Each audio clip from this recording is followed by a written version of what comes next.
So I wanted to talk for a minute about meditation and some of the benefits of meditation. And I think there's two main levels or worlds of meditation, right? And the one world is the conventional world where you experience yourself as a separate self with emotions and feelings and good and bad, and you're trying to have the best self that you can. And I would characterize that as not spiritual, perhaps, although maybe there's parts of that practice that could be part of considered spiritual practice. And then the second reason for using meditation, I would call spiritual, because what I would say that second reason for using meditation is what all the different religious traditions have spoken about throughout the ages of becoming one with God, of connecting with the divine, of living God's will, of in Zen they talk about the self falls away, the barrier between yourself and others disappears, not being able to find yourself, no self, these kind of non-dual type teachings where I would say in the deepest sense it's an experience that you have where in that experience you realize the actual experience of everything is you. It's like your consciousness opens and expands to the kind of place that you're experiencing who I am is everything. This separate thing here, this body, this name, these emotions, they're a tiny, tiny part of me, along with the 8 other billion uh, human beings and all of the animals and all of the plants and every living thing is me. That's a very different experience here on the spiritual side of meditation than the everyday small contracted self. Oh, this is me kind of experience, right? And so because these experiences are so different, there's certain types of meditation practices that might be different. Some of them will relate more to this goal. Some will relate more to this goal. Um, and so, I guess in summary, more traditional mindfulness or focusing your awareness on certain things will relate more to this, I would say, non-spiritual practices of meditation, which could have huge benefits. So I spoke a little bit about what I considered the spiritual path, and the non-spiritual path, which some of you might also say is spiritual, would be things like developing insight into your own patterns, right? Through meditation, your body's spending more time being calm each day. Even practicing regulating yourself through meditation, so you have less and less stress. So your health improves, your relationships may improve.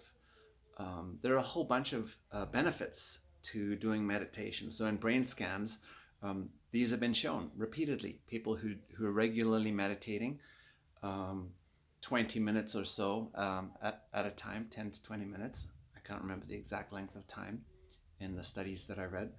But the benefits of that remain even sometimes weeks or months after a period of meditation. If you're meditating regularly for a few months and you stop, it doesn't immediately go away. You retain some of those benefits in terms of the brain scans.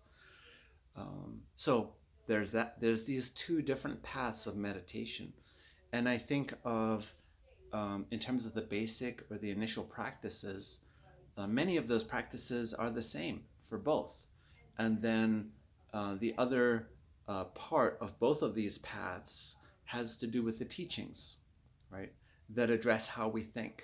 It addresses the maps we make of consciousness, which has to do with how do you think about who you are in the world? How do you think about where you want to go? How do you think about what kind of daily structure supports you to have space in your consciousness, right? Because in both of these worlds, for example, here's a practice that would apply to both of these worlds. It requires some kind of taking a little bit of time out and consciously making some sacred space. Cultivating sacred space, and by sacred space I mean this is space where I'm not going to just be bringing my to-do list, right? I'm not going to be writing down everything I have to do and my tax details or my business details, or here's my scheduling. My mind is constantly preoccupied with all of those things. They may be important things, but that's not sacred in the sense that when I'm talking about sacred, I'm saying, where do we create space outside of our everyday ways of being to allow ourselves to drop in deeper, to slow down,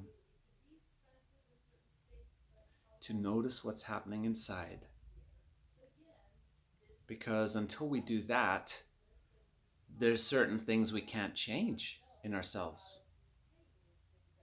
So it's a little bit like the magical doorway to personal transformation is both out here in the busy world and it's inside. And most of our society is focused on out here in the busy world. And so it becomes really important to create a doorway or a space or a time that you structure into your everyday life where you can do the inside, dropping inside awareness, slowing down,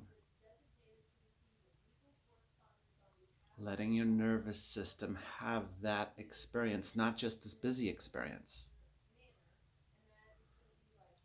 And so in that sense, that's what I'm calling sacred. And it takes some conscious effort because the habitual momentum of our anxiety or our worry or depression or our negative thoughts, or what we're concerned about in our life, tends for many of us to be overwhelming. And so how do you create a space that you agree with yourself in your heart and being that you're going to step out of that? And so one way is to simply say to yourself, okay, I'm going to do this for 10 minutes. And then after 10 minutes, you can go back to your busy life or worrying about those things if you want to. But for just 10 minutes, you're not going to do that. You're going to give your body and mind an opportunity to do something different. And then teachings of meditation, there's a whole series of practices related to starting meditation and then developing it and then getting more used to it.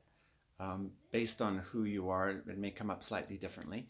But for many people, there's a fairly familiar kind of pattern with what happens when you start meditation and the challenges that you face. But the first step is to decide for yourself, I want to do this, and then creating some kind of a sacred space or time or place to allow this. And in a sense, that's what I'm hoping to do by doing these monthly online meetings. This is a chance for anyone who attends to drop into sacred space together with other people who are dropping into sacred space. Because here's the other truth about this is, as living beings, we need each other's support. As human beings, we're in the we're mammals, right? And mammals, our biology is essentially herds. We live in herds, we live in groups, we live in tribes, right? We live in cultures, we live in communities. This is how our nervous system survives. And so it can be really difficult to do something like cultivating meditation just on your own.